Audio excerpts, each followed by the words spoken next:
आज की कहानी का शीर्षक है तीन बेटे और लाठियों का गट्ठर। तो चलिए कहानी शुरू करते हैं। एक बार की बात है, एक शांतिपूर्ण गांव में अर्जुन नाम का एक बूढ़ा किसान रहता था। वह एक बुद्धिमान और मेहनती व्यक्ति था जिसके तीन बेटे थे, राज, रवि और रोहन। अर्जुन अपने बेटों से बहुत प्यार करता था और उनका भरण पोषण करने के लिए अथक प्रयास करता था।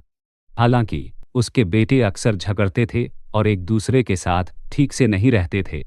इससे अर्जुन चिंतित हो गया, क्योंकि वह चाहता था कि उसके जाने के बाद वे तीनों मिलजुल कर रहें और खेत की देखभाल करें। एक दिन अर्जुन बीमार पड़ गया और उसे एहसास हुआ कि उसके पास समय कम है।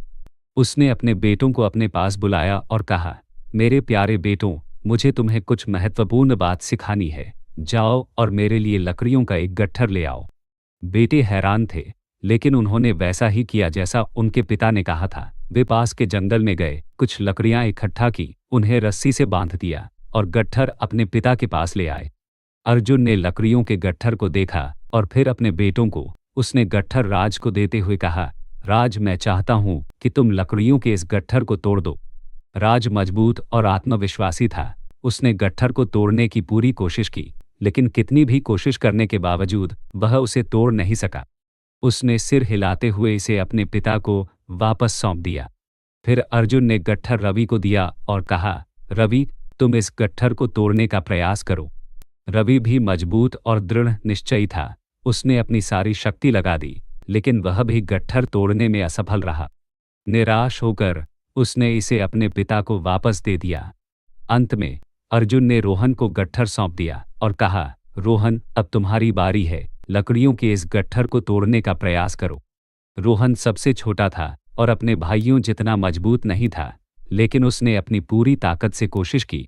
लाख कोशिशों के बावजूद भी वह गट्ठर को तोड़ नहीं सका। अर्जुन ने अपने बेटों को देखकर मुस्कुराते हुए कहा, अब गट्ठर खोलो और तुम में से प्रत्येक एक ही लकड़ी ले लो। बेटों ने अपने पिता के निर्देशों का पालन किया और गट्ठर से एक लकड़ी निकाल ली। अर्जुन ने कहा, अब अपनी लकड़ियां तोड़ो।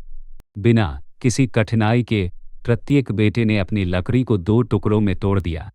अर्जुन ने सौम्य मुस्कान के साथ अपने पुत्रों की ओर देखा और कहा, क्या तुम्हें यहाँ सबक दिखाई दिया? व्यक्तिगत रूप से प्रत्येक लकड़ी कमजोर होती है और उसे तोड़ना आसान होता है, लेकिन जब वे एक साथ बंधे होते हैं तो वे मजबूत और अटूट होते हैं। तुम सबके लिए भी यही सच है। यदि तुम एकजुट रहोगे और एक दूसरे का समर्थन करोगे तो कोई भी तुम्हें नुकसान नहीं पहुंचा सकता। बेटों ने अपने पिता की बातें सुनी और उनकी सीख में निहित ज्ञान को महसूस किया।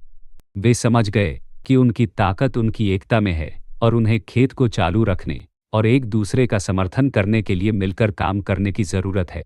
अर्जुन ने आगे कहा, मुझसे वादा करो कि तुम सब हमेशा एक दूसरे के साथ खड़े रहोगे और साथ मिलकर काम करोगे।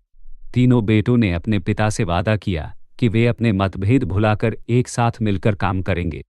तो दोस्तों, इस कहानी से हमें ये सीख मिली कि विभाजित होकर आप कमजोर हैं, लेकिन साथ मिलकर आप अटूट हैं।